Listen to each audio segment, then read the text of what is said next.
Okay. Hello, everyone. Welcome to another installment of Erin's Book Club. I have a book review to do today, and this one actually is more than what I thought it would be.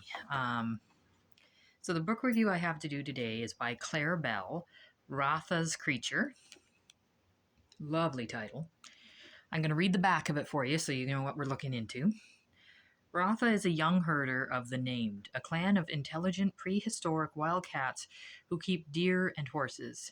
The Named fight for survival against the Unnamed cats, enemies who raid clan herds. Moran, the leader of the Named, claims that the Unnamed are no more intelligent than herd animals, and Ratha believes him, until a clash with an unnamed raider who taunts her in the Named speech forces her to question everything. Then Ratha tames a power that could upset everything, and threatened by her discovery, the tyrannical clan leader banishes her from the clan. Can a young clan herder who doesn't know hunting use her new creature to survive in exile? So it's interesting because the creature that she finds, first of all, this will not be spoiler free, so if you haven't read the book, please read the book and come back and we can talk about it. But the creature that she quote unquote tames is fire, and she tames it by breaking off a branch that the fire has touched. The problem with that is the creature has a very small part to play in this book. The rest of the book is basically nothing to do with the quote unquote creature, with the fire. And the entire book has me so conflicted because I'm pretty sure that the age group is young adult. Yeah, it says young adult fantasy. So, all in all, I feel as though the entire premise of the book is very similar to Erin Hunter. I think that's her last name. I think so. Erin Hunter's Warrior series.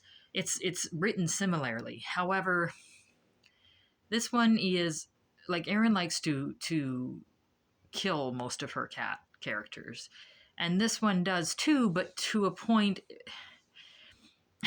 I don't know how I feel about it, because when I first started reading the book, I was very sympathetic to the main character, Ratha. I felt really poorly for her or really bad for her because she got kicked out of the herd because of this idiot leader. And then she meets the clan cat, or the unnamed cat, and goes with him for a bit, and I really disliked him because for the first part of the book he seemed to not really give a shit about her and was only with her to mate with her, which, by the way, we get to read a sex scene on two cats written like cats would mate. Like, it wasn't anthropomorphized, it was literally what a cat would be thinking while it's in heat, like that kind of thing, which was really weird. And it was done in such a way that there was consent, kind of. Like, it made me uncomfortable. And then she goes through life with this guy, with this male cat, who really doesn't seem to give too much care about her until she gets pregnant, and then he feels all for the kittens, and then she gives birth to the kittens, and I was all for that until, and this is what I nearly didn't finish the book at this point, but she gives birth to these kittens, and the kittens are born not very intelligent. They're basically a normal cat, and we're not told why some kittens are born like that, and then some kittens have the ability to speak with the unnamed. We're just told that it does happen. And the male cat has had it happen with his last litter, but didn't tell Ratha. So Ratha finds out that her litter is dumb and animalistic, and she had all these grand plans about starting a whole new pride of cats, and starting like a whole new society. And now that her kittens aren't like that, they're kind of dumb and like normal cats, she tries to kill her female kitten, like her own kitten. And then she tries to turn that around into being really sad because she lost her kittens, when in reality she tried to kill her kitten, to the point where I thought she was going to kill the one, and then the father steps in and tells her to back off, and she does. But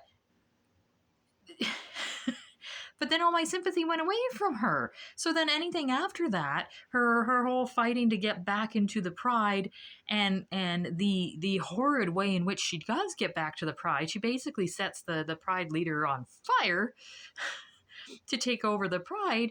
Like, it just, I think what's happened here is this is my first experience with a truly morally gray character, and I'm having a real hard time finding sympathy for her because I think she's gone too far over to the evil. Like, once you try to kill your own cat just because it's not, or kitten or child, just because it doesn't live up to what you wanted for it, that's pretty rough. And that's pretty rough for a young adult fantasy. So yeah, I'm undecided. I'll probably order the next one because it ended really well, but the middle was very rough. So I might order the next one to see how the series goes, but I am really undecided at this point. So if any of you guys who listen to my channel or watch my channel have read this series, I would really like to know what you think about it. Try not to spoil it, but I would like to know what you think about it. But anyway, that's all I've got to say, and I will let you know when I have another book read. Thanks, guys.